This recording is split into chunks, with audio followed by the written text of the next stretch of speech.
other. One fireman said that he was buried underneath all the dirt and debris, had to dig himself out, but still didn't know what had happened to his 6 partners who had gone into the building and near the building. George, can I just interrupt you for a sec? I'll come right back to you. But Ann Compton, who's been with the president all day, is on the phone from Nebraska, and we don't want to lose her if we can have her. Annie, can you hear me? Yes, Peter, I can. What are you doing in Nebraska? Well, we didn't know where we were till we landed. President Bush is here at the home of the Strategic Command. This is the area, this is the base where those big doomsday aircraft are kept.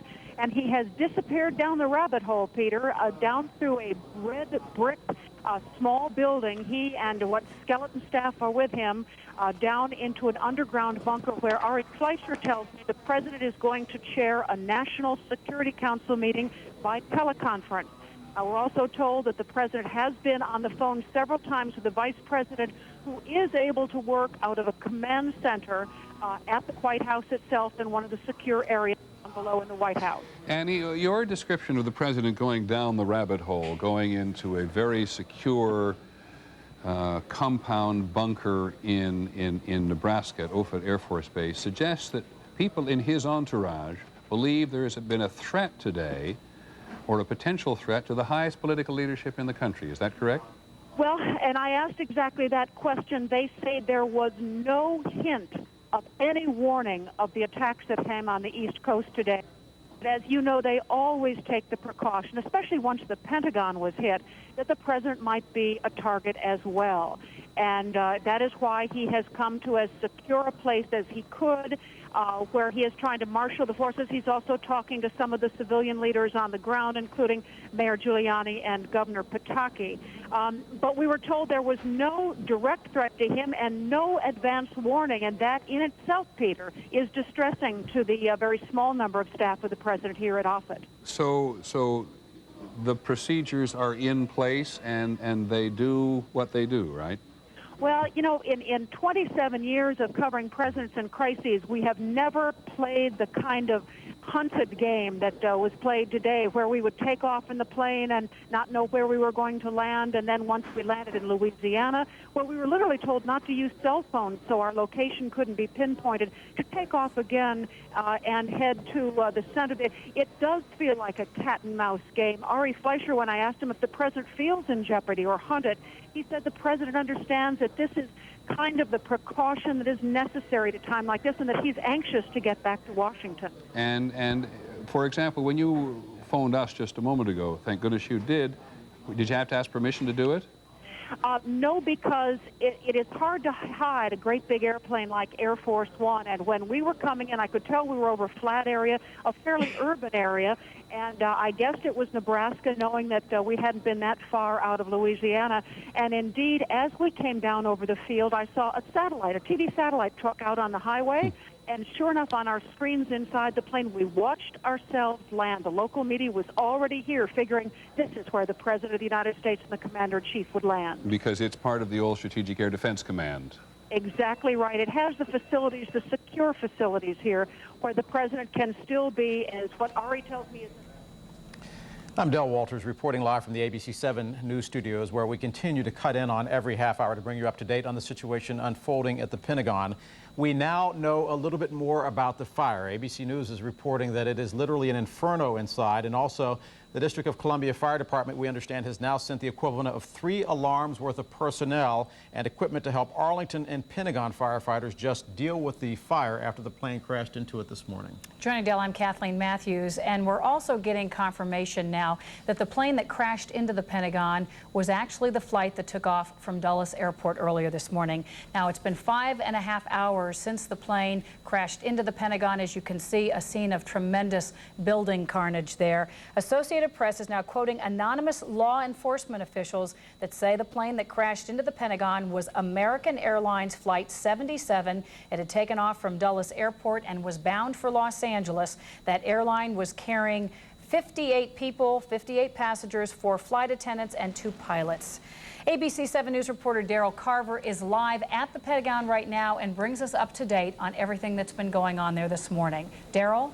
Kathleen, want to set the scene for you for just a little bit. If we can take a look at the Pentagon right now, the fire here is still burning at this hour. We have been told that members of the Fairfax County Urban Rescue Team, that elite rescue team, is awaiting entry, but however, they are still waiting for the fire to be put out.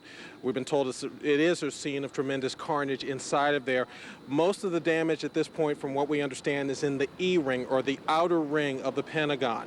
As you can see, there are still fire crews being rushed in there. There are still emergency workers all throughout this scene. We're still trying to get a few more details on what the situation is at this point inside. And when we get those details, we will pass them on to you. For now, reporting live from the Pentagon, Daryl Carver, ABC 7 News. Back to you. Daryl, thank you very much. We want to update you on the injuries and also some more information with regards to the Pentagon plane crash.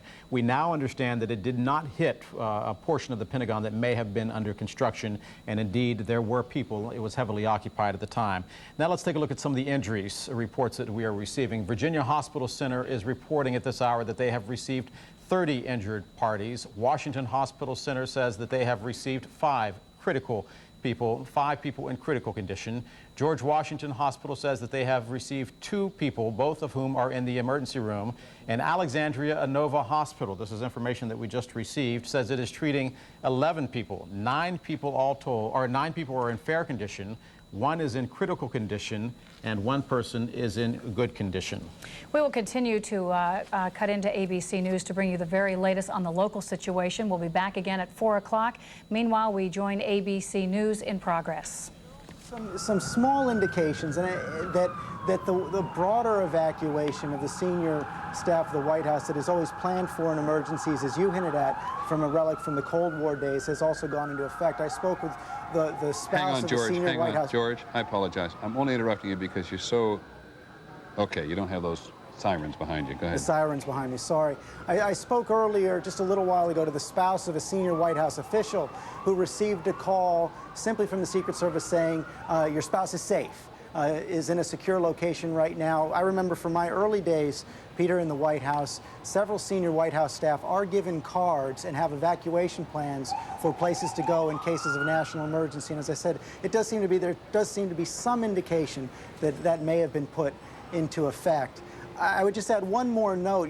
Ann was talking about the possibility of the president doing now a teleconference with his senior national security officials. There are facilities in the White House, not the normal situation room, which everyone has seen in the past, has seen pictures of, but there is a second situation room behind the primary situation room, which has video conferencing capabilities. The director of the Pentagon, the defense chief, can speak from the National Military Command Center at the Pentagon. The Secretary of State can speak from the State Department, the president from wherever he is, and they'll have this capability to video conference throughout this crisis. In my time at the White House, it was used in the aftermath of the Oklahoma City bombing, in the aftermath of the TWA Flight 800 bombing, and that would be the way they would stay in contact through the afternoon. Just a couple of short questions. Given where the president has gone from Florida to Louisiana to Nebraska, and given that we hear from the political staff that they'd like him to come back to Washington, does the president have any say at the moment, basically, if the Secret Service says go left or go right or go here or go there?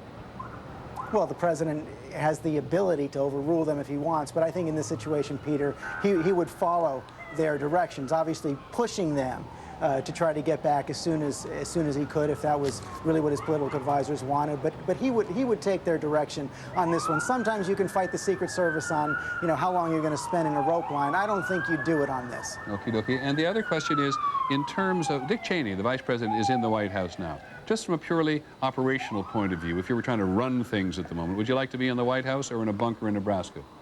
Or would it make any difference? Well, it doesn't. I think right now, Peter, it doesn't make any difference. Air Force One and this bunker in Nebraska has complete communications all across the board. And as I said, my guess is that Vice President Cheney is in that second situation room. A camera is trained on him. He can see the president can see him. They can see Secretary Rumsfeld, Secretary of State Powell. It's as if they're meeting in one room. Now tell me, let's return to the immediate business at hand.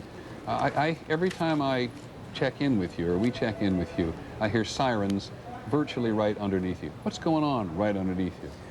Well, right underneath, I'm at Canal Street and the Avenue of Americas, which is about 20 blocks away from the World Trade Center there. Every once in a while, right outside my window right now, there are about 4 police vans and a police car. But the police seem to just be stationing there, almost resting right now. The area right around us is quite quiet. About an hour ago, 2 hours ago, there were hordes of people walking uptown. That's pretty much stopped. Now, Peter, I got to tell you, it's very strange. You look down on the sidewalk, and you just have people strolling in their summer clothes up in this neighborhood right here. But again, from what we've heard of that situation down by the World Trade Center, it's horrific. It's kind of eerily silent. The firemen are relieving each other every 15 minutes or so. They come out, they get showered down with fire hoses to get all the soot off, and then they go right back in and get to work. And just remind me one more time, George, the layman's notion of a bunker is one thing out in Nebraska, and I assume the White House has another notion of bunker. What does it mean down the rabbit hole into the bunker? Well, in the bunker would just be certainly underground, a secure situation room, but the important point, Peter, is that wherever that bunker is, and it's reinforced by guards and concrete and all that, the president is in full communication with his entire national security team, and he can direct them at a moment's notice. And I think the big question that they're going to have to address now as they gather the facts, as they try and figure out who's responsible for this, even though they want to get the president back to Washington as soon as possible, and I'm sure they'll do that, they won't want him to go before the country again until he has more to say, and probably until he can say what actions he's going to take in response to this. Okay, thanks, George Stephanopoulos, who, as he pointed out, was somewhat isolated from the violence there, because as close as they'll let you broadcast at this point, but you can still see the smoke coming up. It's felt all over the country. A number of newspapers around the country are now putting out special editions of the day. I remember when the Challenger exploded, we were on television for many, many, many hours, and which does, to some extent, isolate you from what is happening. You become a conveyor belt for information. Going back to the hotel and realizing that the New York Times and the Washington Post had then put out 30-some-odd page editions in terms of the Challenger disaster, John, and it just reminds you that you can be isolated from something that is so overwhelming. And George Stephanopoulos acknowledges he is not as close to the violence and tragedy. Like ABC's Bill Blakemore is somewhat closer. Bill, can you hear me? Bill Blakemore? Okay, we'll come back to Bill Blakemore. But Bill Blakemore has, we want to be as close as we can and not get in anybody's way. And I was pointing out that newspapers across the country publishing these special editions. There's not been a special edition of this magnitude probably since the Challenger disaster. Before that, Neil Armstrong walking on the moon, or in some cases, newspapers are putting out the first major special edition they've done since John F. Kennedy was assassinated. Many of the papers will clearly use terror in their banner headlines. Certainly the Milwaukee Journal Sentinel was one that did that with a subheading saying, "Attacks Rip Trade Center, Pentagon, America's Soul." And I think a great many people in the country feel that is precisely what has happened today, that the trade towers, as we've said many times, these absolute symbols of the United States in so many ways, right there on the edge of Manhattan, first city in the New World, the great advertisement to the rest of the world of commerce and success and upward mobility and all that stuff, and those two trade towers are simply no longer there. And then the attack on the Pentagon at the very heart of the establishment, the military government establishment today, and the deep psychological damage this, or wound, if not long-term damage, this is going to do to the country.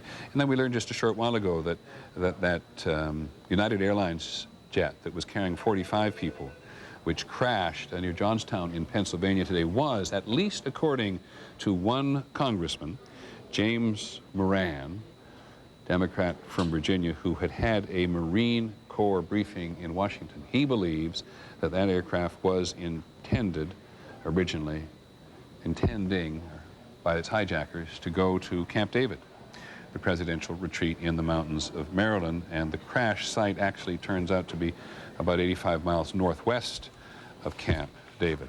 So no one should be surprised, perhaps no one is, at the ripple effect at every level of government, not to mention in everybody's soul today, from this initial attack on the trade towers. One of our reporters, Ellen Davis, reports, by the way, from the American Red Cross in New York City. They've actually had so many volunteers for blood that about 1,200 people showed up at the blood donation center in New York City, and they actually have enough blood for now, except for people with type O and Rh negative blood, because they have a shortage of those. But in terms of all other types of blood, they seem to be in pretty good shape. John Miller, what are you finding on the telephone? Basically, still that they are just beginning to try and mount a rescue operation in the Trade Center, that they are still trying to assess how many people are trapped inside, that they're still trying to collate the number of people that they removed to so many different hospitals in 2 states. And now, because our burn centers here in New York, of which there are only 3, have been overwhelmed even in Canada. So they're really just beginning what's going to be an operation that's going to take not days, but weeks, more likely months. Let's go, thank you, John. Let's go to ABC's Bill Blakemore, who I said is in Lower Manhattan and closer even than George Stephanopoulos was able to get. Bill, do you hear me? I do, Peter. Go ahead. There's an enormous search and rescue operation being mounted here for what's clearly going to be many days of grim work. We're just north of the wreckage, and the smoke still coming out on the West Side Highway, right next to the Hudson River. Hundreds of firemen are reassembling and restaging here after their first partial defeat this morning, and they know that many of their colleagues are missing with the civilians in the wreckage. I've talked to several of them who were in one of the towers when the other one was collapsing, who barely got out. They're not quite sure how and can't even begin to talk about it. Tables have been set up in the street here by some of the officers who are helping them figure out who's going to go in when they can. There's a triage center that's been set up in the Manhattan Community College where bodies and people and survivors are going to be brought as they begin to figure out how badly they're injured. And we can tell, because they still can't go in, they're still milling around in the hot sun here, that it's going to take a long time before they can even begin to assess how many people there are who need their help in search and rescue, which is going to go on for some time. The streets just behind us are quite different. There's almost an eerie war scene type of feeling, because much of this part of the West Village has emptied out. On this very clear, hot day, there are occasionally jet fighters circling overhead, so there's even just a touch of the feeling of covering a war. But for the most part, everybody is still looking at this enormous wreckage and just beginning to absorb what it is, and these firemen are eager and ready to get in there as they begin to gather themselves and dust themselves off from their first foray in this morning. Bill, this is an excellent report. I just have this one question, and it may just simply be my own inability to grasp it visually. Are they actually getting into either of the former towers of the Trade Center, or are they still working on the outside perimeter? I cannot tell you the exact answer to that. Many of them are still waiting on the outside of the perimeter to figure out how to get into the general area. When the North Tower collapsed, parts of the top of it fell over all the way over here to the river. And so they're still trying to sort out through the smoke just exactly where they can get into. They are not letting the media get anywhere near the actual base of the 2 towers themselves. But there's just a general sense of these accumulating hundreds of firemen, that they're ready to go in. They're waiting to find where an opening will be. Okay, thanks very much, Bill Blakemore. ABC's Don Daler did manage to get, I think, pretty close to the building at one point earlier today. Don, are you there? Yes, Peter, I'm here. I'm just back to about 4 blocks away, but I escorted a federal agent through the up to the side of the World Trade Center itself, and can tell you it is probably the most horrible thing I've ever seen in my life. There is total devastation, but beyond that, there's no non-gruesome way to describe this, but there are bodies and body parts on top of some buildings next to where the World Trade Center stood in the streets. There is still a number of fires going on in buildings surrounding it, including the Marriott buildings appears to be on fire. There's a building directly behind the federal office building.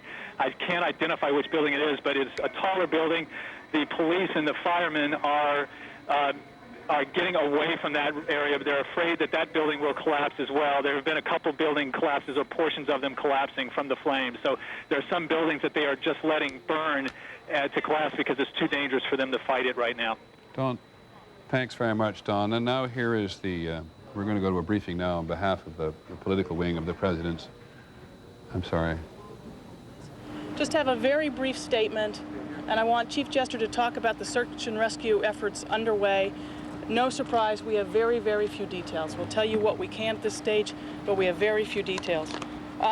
This is a terrible day. It is a tragic day for America.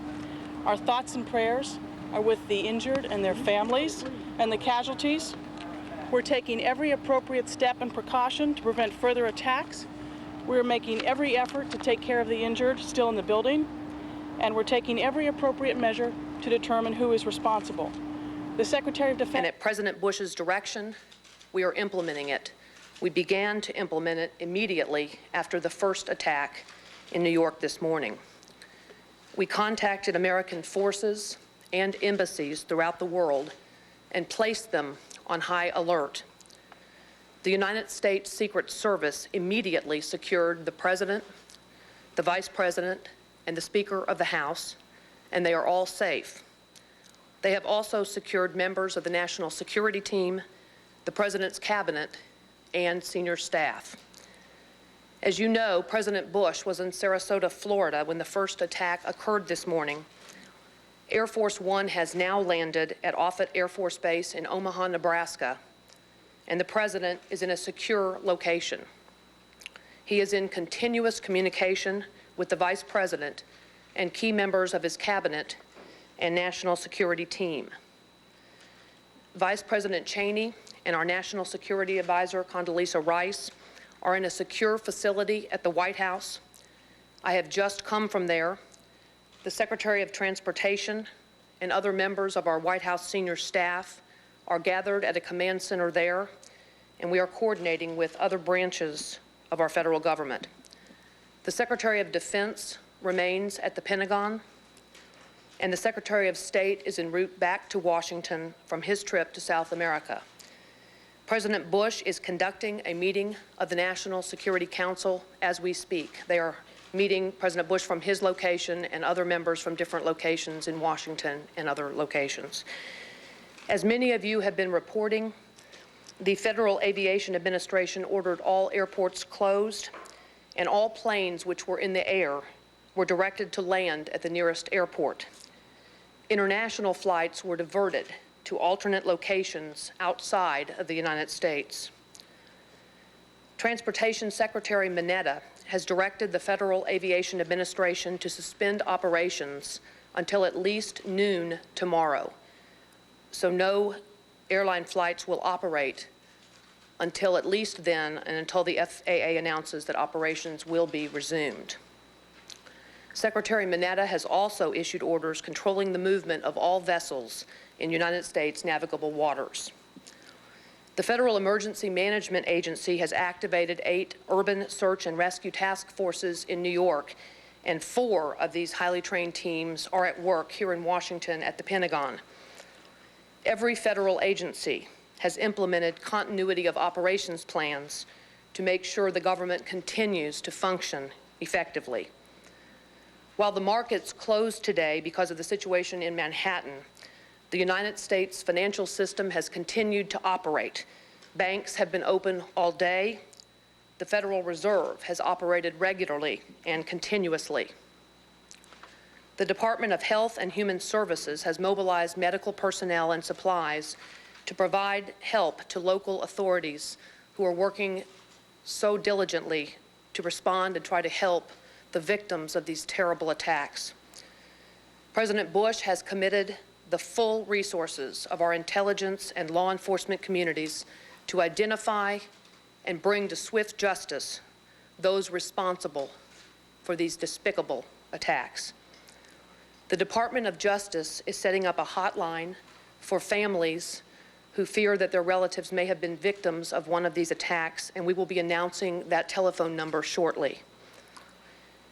Our fellow citizens and our freedom came under attack today, and no one should doubt America's resolve. President Bush and all our country's leaders thank the many Americans who are helping with rescue and relief efforts. We ask our fellow Americans for your prayers for the victims, for their families, for the rescue workers, and for our country.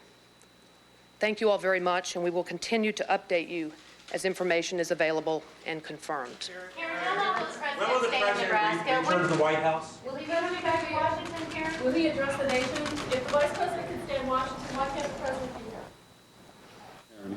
Karen Hughes, the president. I must say, John Miller, that there's not an enormous amount of news in there if we've been following this event all day. No, even the White House seems to be having difficulty gleaning the facts which officials in New York City just don't seem to know. Yeah. In terms of level of casualties, number of people killed. And it's enormous. We're going to go to our White House correspondent, Claire Shipman, one of our White House correspondents, Claire Shipman, at the moment to see what's going on. But I'm very deeply sympathetic with the difficulty it is to get down to street level, either at the Pentagon or certainly in New York City, and understand the chaos and the tragedy that is appeared at ground level. Those of us sitting in newsrooms, bringing in, interpreting, analyzing information at a variety of levels are not doing a good enough job, because probably an impossible job to do, to try to have ourselves and you understand just what happened when that building fell in on each other. Listening to Bill Blakemore a short while ago and Don Dahler, very helpful in terms of trying to understand it.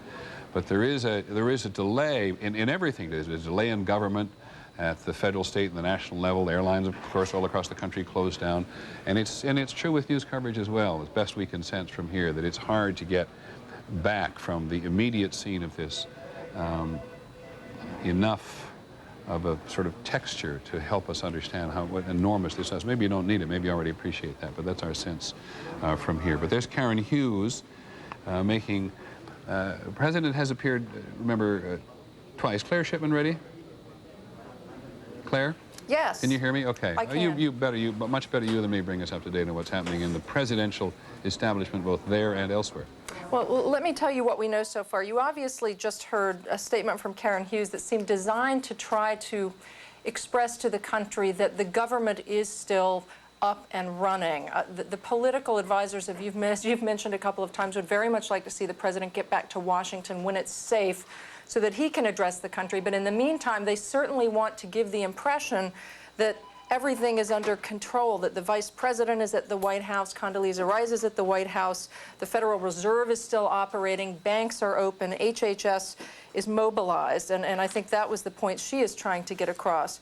We've been told that the president may be back as early as this evening. The AP was also reporting he's considering some sort of address to the nation this evening, but again, it may be that he will want to have something very specific to be able to tell the public before that happens. Colin Powell, we're told, is on his way back from Peru. It's not clear where he will head.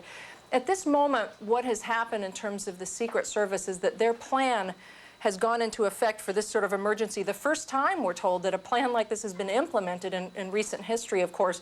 But what it means is they have all of their protectees accounted for. They're satisfied with that now. Now we're told they're in level 2, where they're assessing the threat, and they will then decide things, for example, as to whether Colin Powell can go back and safely work at the State Department and whether the president can come back to Washington. In the meantime, as you probably know, there's been a state of emergency declared in the city of Washington and in the state of Virginia, allowing both of those places to be able to mobilize military and police forces as needed, Peter. Thanks very much, Claire Shipman from Washington. It is very difficult to keep your hands on the political establishment today, in part because we rely on government so often in cases like this to tell us what is going on in their various departments, and it has been very difficult today to get, for example, the Federal Emergency Management Administration got involved in this today, but it's hard because of the communications problems all across the country to have a real appreciation of what they are participating. The most direct communication we've had has been with New York City on the ground, that is, other than in terms of the president's movements from Florida to Louisiana and now on to Nebraska, where he is going to stay for the indefinite future, though political staff keep saying he'd really like to come back to Washington. There is something interesting in the laundry list of things that Karen Hughes, counselor to the president, said in the briefing we just looked at, which is, one is that airspace will remain shut down under government control until noon tomorrow, and that the movements of ships around the coast will be regulated by the government. That suggests, I mean, we're talking about not a few hours, we're talking about halfway into the next day. That suggests that there's a real feeling in the intelligence community and in Washington that this may not be over, that they don't want to let go of the assets like air traffic that they think could unleash even more attacks. I wonder, John, if there is a real feeling in the intelligence community that may not be over, or, God, we didn't know any of this was going on. Maybe there's something else there that we don't have the vaguest idea about. Precisely. I mean, it seems to be an abundance of caution and some degree of fear. Okay. Now, we're joined by ABC's Betsy Stark, who covers business and economics for us. You add to this extraordinary notion of how much the national life has been interrupted today by an act of, or two acts of terrorism anyway. Start first with what businesses were in the World Trade Center. We've talked to people before about the number of people in the Trade Center. Yeah. And what else has happened? Peter, it's astounding how much the Twin Towers are part of the life of the financial district. 10% of all the office space in Lower Manhattan is accounted for in those Twin Towers. 155 businesses, 50,000 workers, as you've said before, including some of the major financial firms. Morgan Stanley, the investment bank, has 50 floors in Tower 1. 50 floors, I believe is right. 12.5% of the space in that tower occupied by Morgan Stanley. Several of the Port Authority of New York and New Jersey, which manage bridges and tunnels, the airports, the harbor, a major tenant, 9% of the space there. Several major insurance firms, Empire Blue Cross, Marsh & McLennan, and among the banks, Deutsche Bank, Bank of America, a couple of big trading firms, Credit Suisse, First Boston, and Oppenheimer Funds, which is a firm that manages several mutual funds. So lots of the big names on Wall Street were in those Twin Towers. And in terms, the markets were closed today. The markets were closed. Stock markets throughout the country. Trading was halted in some of the foreign markets. We interrupt ABC News with this local 4 o'clock news update as you take a live look at the Pentagon 6 hours after what law enforcement sources say was a Boeing 757 American Airlines flight that crashed into this symbol of U.S. military might. You're looking... Sorry, Kathleen, that was a scene from earlier today. Nearly an hour ago, rescue personnel were still trying to get people out of the building. Flames were still coming out, and we understand that this has gone to a 3-alarm blaze and that fire officials from all over the Washington region have been called in to help fight the blaze.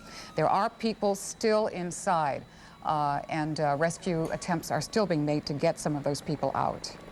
Now, patients have been taken to hospitals throughout the area. Not only has there been tremendous building carnage, but human cost as well. And we want to bring you up to date on where some of those folks have been taken. First of all, Virginia Hospital Center is reporting they've received 30 injured from the Pentagon. Washington Hospital Center, 5 critical injuries. George Washington Hospital, 2 are now in the emergency room. And Alexandria Inova Hospital reports that they have received 5 patients in fair condition, 1 in critical, 1 in good.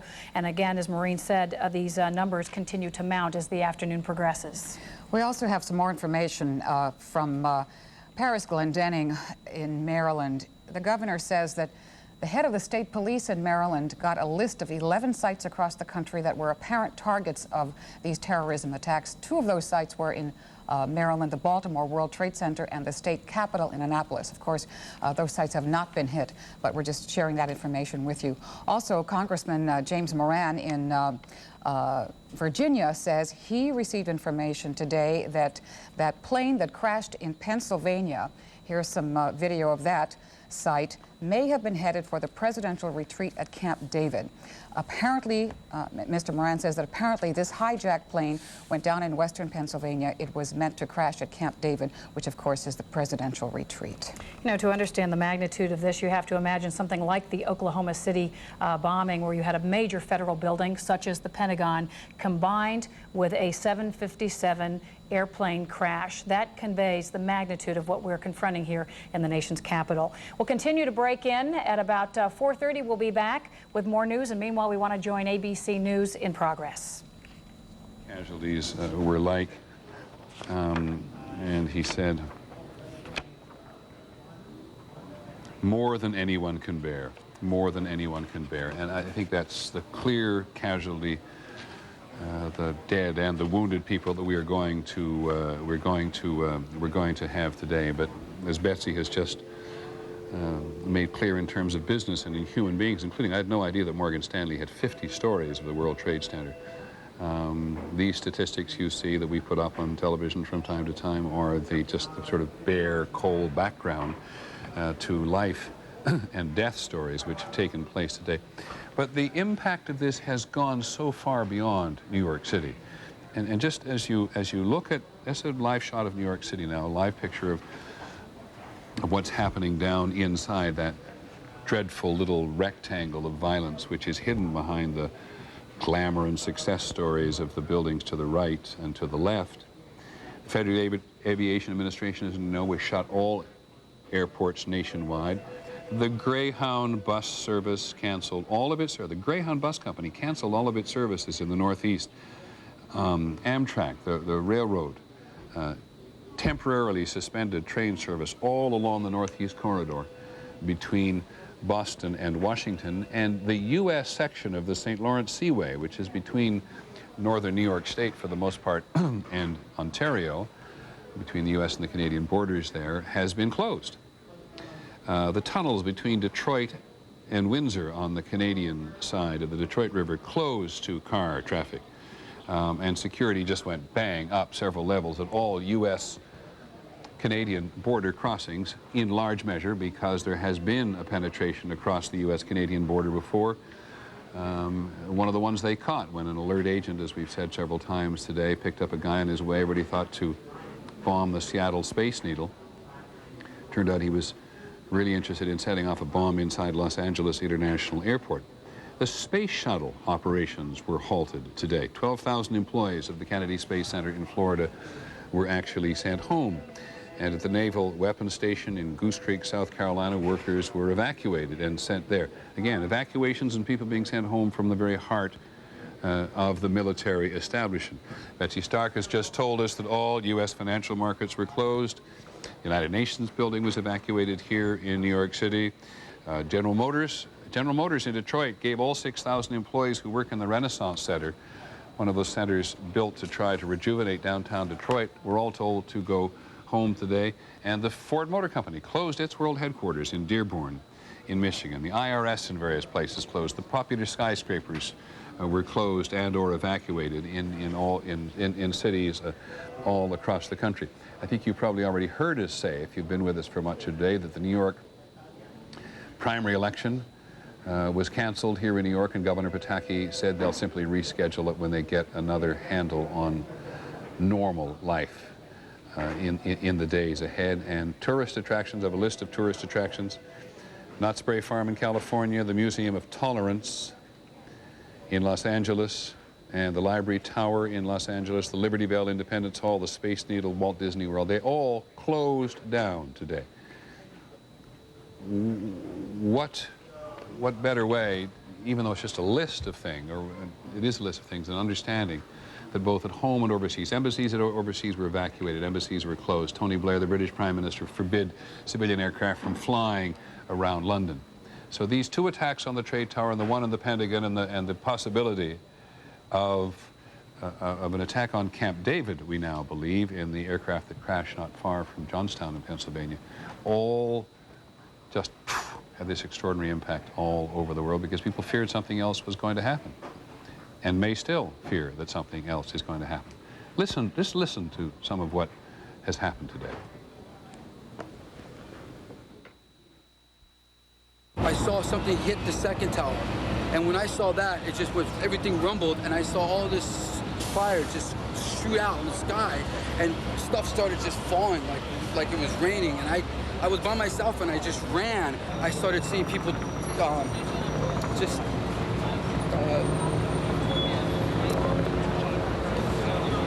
they started jumping out of the window, like at the 96th floor. They just started one at a time from different parts of the building. I just started seeing people just drop and drop.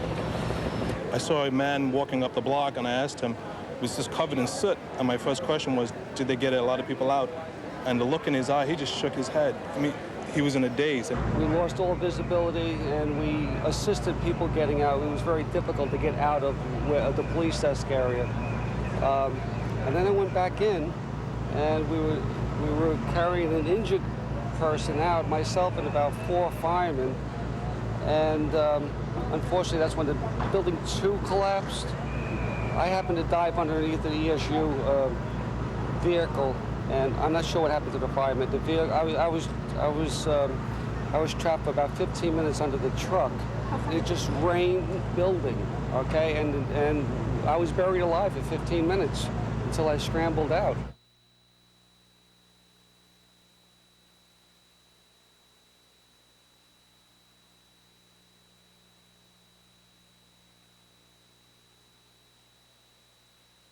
Guys, we're just putting a microphone on a young man who's joined me here in our newsroom in New York, named Kevin Sudovy, who is a young publisher. And take that visitor sign probably off your shirt as well. And I don't know much about you except that you're a publisher, and you have been shooting some video today which you have brought with you. Can you give me a sense of what it is? Well, when you see it, I mean, basically I was right there. I went there. Somebody called me up. I was in Brooklyn. And my photographer last night shot it, and I wanted to see if she was, I tried to call her, but all the phones were jammed. So I went to Manhattan to see her, and then I went straight to the site, and they weren't letting me anybody in, but I had a motorcycle, so I went straight in. And I kept going through all the levels of security, and I just went around, and then next thing I knew, I was like standing right there, like where everybody, the fire people, everybody just sitting there, like there's nothing they can do. You're talking about the trade tower, are you? Yeah, and see the footage. And somebody was photographing at the trade tower last night? Yeah, she shot probably the last photo ever shot of the Trade Center. Okay, let's have a look at what you have, and do you mind just taking us through it as we watch it on the air? How much video is there here, do you know?